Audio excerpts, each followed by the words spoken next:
Ljudskem vrtu je tokrat v štajerskem derbiju gostovalo Celje. Vijoličasti imajo četrtek pomembno tekmo v Ligi Europa pri Tottenhamu, vendar kljub temu so tekmo začeli v najboljši možni postavi, med tednom pa so tudi zmagali pri Zavrču v slovenskem pokalu 0:2. Tole je že odlična obramba Kotnika v drugi minuti, ko je poskušal Milec, še lepša priložnost Maribora pa v 8. minuti. Lepo je prodrl Mezga, našel Ibrahimija, ki je tokrat stresel le vratnico. V 10. minuti pa kazen za zapravljeni priložnosti. Odaleč je meril Bajde in premagal vratarja Handanoviča za 0:1. Vodstvo Celja v Ljudskem vrtu. Tokrat pa se je Maribor pred domačimi navijači znašel v izjemno težkem položaju. Vendar pa odgovor je bil izjemen. Tole je že prekršek za 11 metrovko.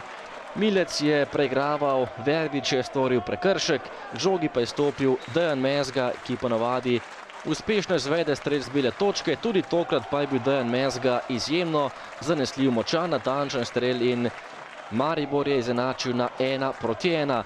Še ena kombinacija vijoličastih, takole je Cvijanović priboril žogo in podal v kazenski prostor, kjer je malenkost zamudil Tavares, in še zadnja kombinacija prvega polčasa, velika priložnost za Celje. Kolc je streljal, zmagovalec tega dvoboja pa je bil Jasmin Handanović.